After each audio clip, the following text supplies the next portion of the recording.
Well, what a match we have in store at the Etihad. Manchester City taking on Real Madrid. Huge clash in the Champions League semi-final first leg. And an intriguing contest. The two have met before in this competition, of course. You've got the experience of Real Madrid, don't you? Some of those players a bit older. They've won it so many times. Benzema, Modric, Kroos and co.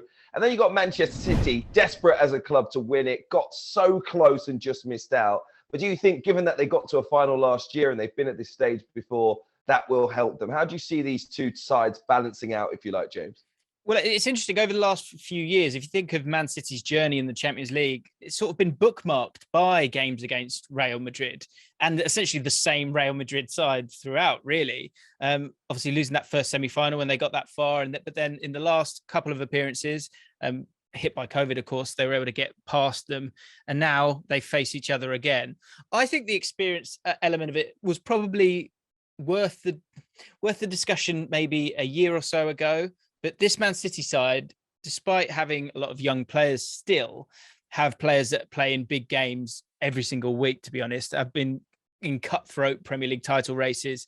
And although there is that stumbling block of the Champions League in the fact that they haven't won it, they have made their way to the final. They have won difficult games and they go into this game massively as the favourites. I think what can't be disputed, which has been disputed by myself over the last few months, is that this Real Madrid team, they seem to be able to find a way. And I've been waiting for them to go, basically. PSG, I don't really know how they made it through that one. The Chelsea tie, of course, got that great victory in the away leg. And of course, they're now back in England. But the second leg, they were really, really poor. But again, they bend, but they don't break you. Like, are you surprised that they've got this far with the games that they've played so far? Listen, I am surprised. I thought Paris Saint-Germain had it wrapped up. I think a lot of people did, and that was going to be a great victory for them. But the chaos of the Champions League, the fine margins of the Champions League, the idea that you can seize upon any error and change the complexion of a tie. These Real Madrid players, many of them have been through that on so many occasions. It always gives them life in a tie. I think there's always a feeling with them that the tie is alive. Something can happen. You just need that one goal. One becomes two, and who knows what's next. But I think for Manchester City, even though Real Madrid have had two tune-ups, if you like, in terms of that chaos of the Champions League in their previous two rounds, I think Manchester City grinding it out against Atletico Madrid was almost the perfect warm-up for this. I think it's going to be a fantastic tie. But in terms of experience, I would edge Real Madrid. But again, in terms of the talent, it all balances out. And I think it's going to be a fantastic, very tight, tense affair. Well, we're going to get a fascinating battle in the midfield area. High quality as Manchester City take on Real Madrid. Two names immediately jump out, don't they? Luka Modric, superb, the Croatian, so far in the Champions League this year. And Kevin De Bruyne, the inspirational midfielder of Manchester City. And I wanted to ask you, James, about the prime of these two players. Let's call it that. When they're absolutely at their best and have been during the courses of their careers, who's a better player for you? Who edges it?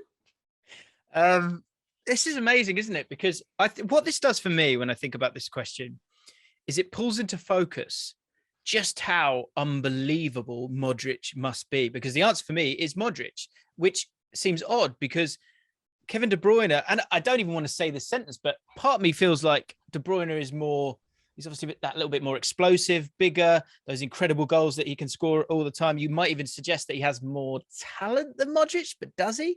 Probably not in the top 2 inches. He's such a smart player, Luka Modric. But when you talk about legacy, has De Bruyne really done much with Belgium in big tournaments? Has he dragged them anywhere? He's had, he's been playing for Man City and won pretty much everything, but you'd need to win the Champions League. And Modric has done that as well. And even this year, he's sort of dragged them through at times. That performance in the second half against PSG. If you ask me today, I'm struggling to look past Modric. And I think that's saying a huge amount for Modric, especially the longevity of Modric as well. For him to have had the career he had with Spurs, I think Spurs fans would generally say he's one of their greatest players of all time. And then to go to Real Madrid and then to do what he's done, I just can't put De Bruyne ahead of him. Would you agree?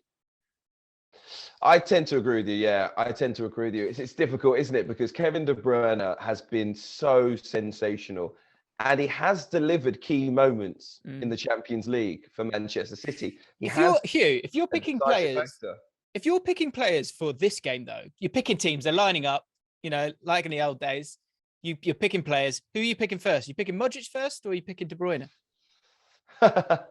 as my first player, or just between the two? Yeah. So me and you are captains. You get first pick. Yeah. Who are you picking? Karim Benzema. But that's a different story.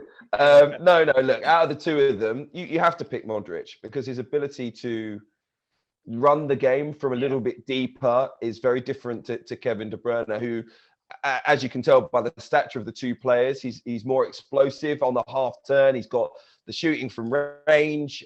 He's maybe more of an attacking threat, but as Luka Modric has shown with the assists that he's laid on the plate for Benzema so far in this competition, and then just the beautiful, intricate passing ability and range, it's been incredible, hasn't it?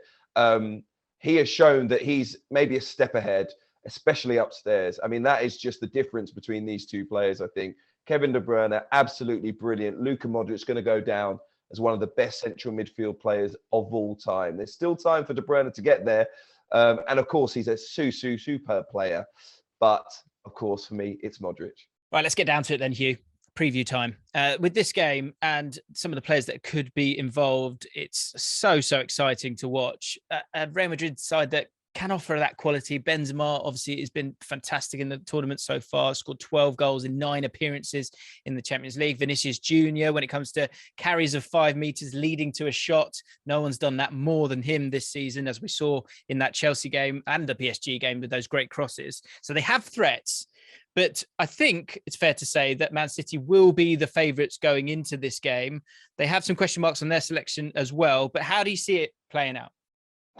I think the experience will make a difference in this game. Real Madrid, I think, have won their last 6 in a row away from home. I think that's going to be huge. The ability to not be phased by going to the Etihad Stadium, which, as we know, is not really a cauldron, if you like, in terms of the atmosphere.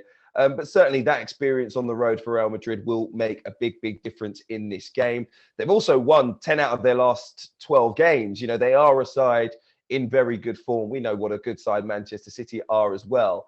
It's key that they capitalise, I think, on the home leg. Like with any tie in the Champions League, that the home leg is really important. And for Manchester City, I think they need to make a good start here. They almost need to win this game to get through the tie for me.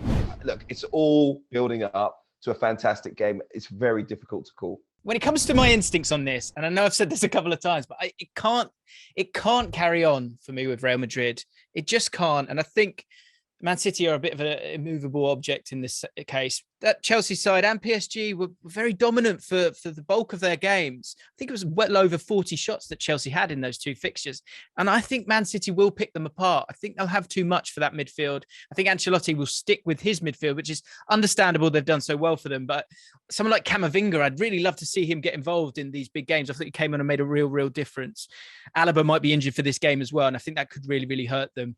I just think Man City have got to have too much for them. And I think it'll actually be quite comfortable. I think the fact that Benzema has been so clutch for so long, Modric's the same, that can't go on forever. And I think this might be the end of it. I think Man City will make their way through. And I think it could be a confident 2-0 victory in this one. Hugh, what's your score prediction? I'm going 3-2 for the first leg. I think there will be goals in this, mainly due to the absences. I think both teams will be a little bit wary of one another in terms of the overall result. But actually, I think as the game plays out, there will be more attacking play. There's better quality in front of goal than there is defences for me. That might be a big shout for most people, but I actually think the goal scorers will make a difference here. Hi guys, James Allcott here from ESPN's Football Forecast. Thank you for watching. If you've enjoyed the video and you want to check out more, make sure you subscribe to ESPN UK.